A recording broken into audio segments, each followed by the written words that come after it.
We went through this the last session, and we decided we weren't going to pull an endorsement. It's a black eye for the party, for the candidate. It's out of order. What are we doing here, and who is pushing it? Why, Sheila?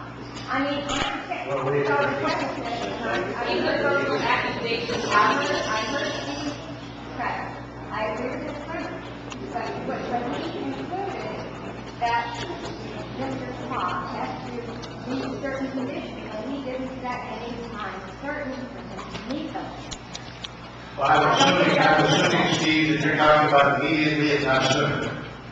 I'm talking about getting everything in order immediately. The Democratic Party needs to show that it is a party of decisive action. I call on Mr. Ross to do that. Tonight? It states, I want it to start as soon as the vote is taken. I think this gentleman needs to do it, and we need to support it. Point of order, Chairman. Point of order, Mr. Chairman. First of all, there's no definition of conflict so far of a timely manner, and there's no definition of how the Democratic Party. Paul, are you a member of the committee? Are you a member of the committee now? Yeah. He's an ex officio member. Okay, go ahead. My point of order is that in Steve's motion is probably motion, but there is no definition on A, a timely manner, and B, how is the party supposed to define, we need to define how we're going to work with the candidate and the campaign to ensure this happens. So all I tried to ask earlier was, put a little more language into the motion so that we know exactly what we're voting on. Because then you're saying the party has to ensure an environment, and if we don't say how exactly we're going to do that, and something happens later on, we can get sued. Point of order. Point of order. Mr. Young. We have 3 motions present, and I think the last motion by Mr. Giacobi is the one we should be discussing rather than the first one, which is where I think Mr. Lucas is discussing. I think we need to stay in order. All right. That was my second. All right. Yes, please. Have you ruled on the point of order by the gentleman over there that said that these motions were out of order? No, I have not ruled on that, and I am going to rule at this juncture that these motions are not out of order. Mr. Young's is not out of order. Keelan's is not out of order, nor is we're going to go forward after that. And believe me, I mean, this is an important meeting, Mr. Burke. We can screw around with Robert's Rules of Order, but the point is we're all here because we want to know what's going on in the campaign. And if we ignore all these motions, then we'll never know what's going on. I want to believe the best of a Democratic candidate, but I've read stuff that's and I want answers, and if we can just ignore Robert's Rules of Order and get him up there to discuss it and answer questions, that would be good. Then we wouldn't be wasting our time being here. At this, yes, we have a point of order here, too? Point of order, I want to speak on the last motion. Okay. Well, we're going to take up the last motion first, unless somebody can tell me a reason why we shouldn't. What is the last motion? The last motion is to remove this from the agenda. The discussion of Hoa Van Tran's, the discussion of the Hoa Van Tran potential rescission, and just the discussion of the campaign. Mr. Giacobi has made a motion to remove this from item 2 of the agenda. Is that correct, Mr. Giacobi? That's correct. All right.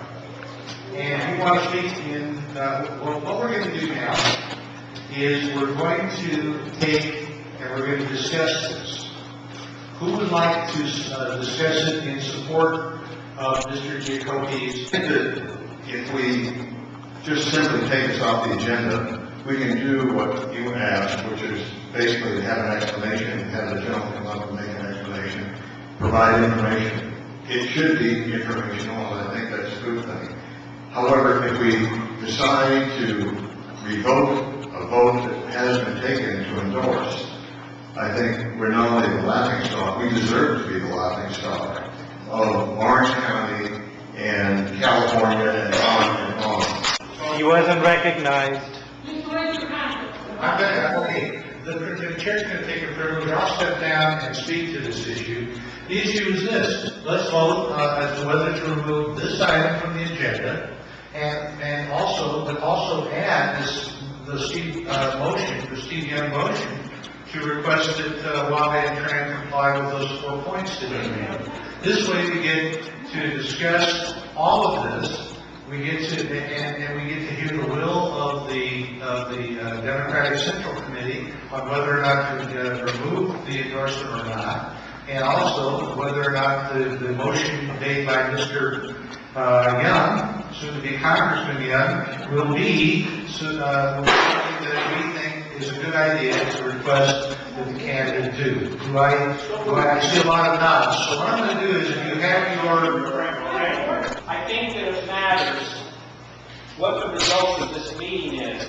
If we simply pull something from an agenda with a parliamentary maneuver, it always casts a cloud on the candidate's campaign as opposed to the Democratic Central Committee voting not to pull the endorsement. I think there's an important distinction there for the positioning of this campaign, that we need to have the question of the endorsement decided one way or the other, because I think it benefits the candidate if the Central Committee votes not to pull the endorsement. I think that's. That was not what his motion was. His motion was to remove it from the agenda. I know that. Voted on it. I absolutely know that, Rich. I'm trying to make something go here that will please everybody and get the idea of what the will of this group is, rather than a technicality or something where they say tomorrow people leave here and say, well, we didn't vote on it because it was taken off the agenda.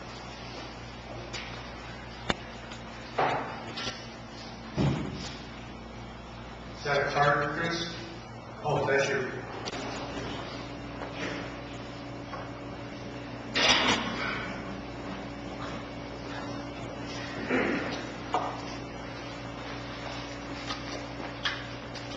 My dear fellow Democrats, I got a little bit emotional.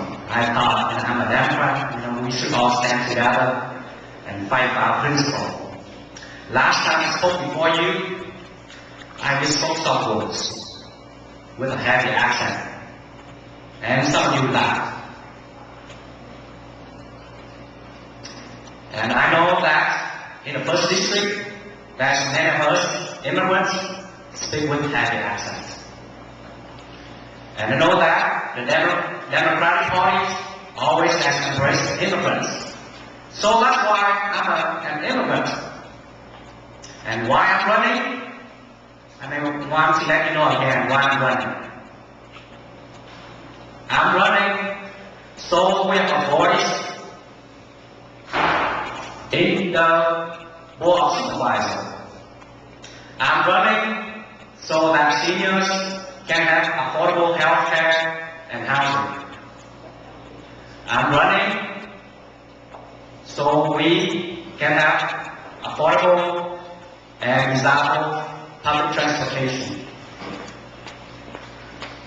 I'm running because I know that the Democrats always embrace immigrants like me. I'm running because we promote positive change. I'm running because we promote freedom and equality, the things I came here 28 years ago, and the values and principles that I fought for in the United States Army for 50 years. I'm running because I want workers have a voice in the county government. I'm running because the Vietnamese American can see Democratic Party embracing our community, embrace our children education, our future. I'm hoping in the last few days of campaigns, we need to focus on the important issue of the half a billion Democratic in Orange County. So thank you for continuing to support me, and if you have any questions, let me know. Thank you.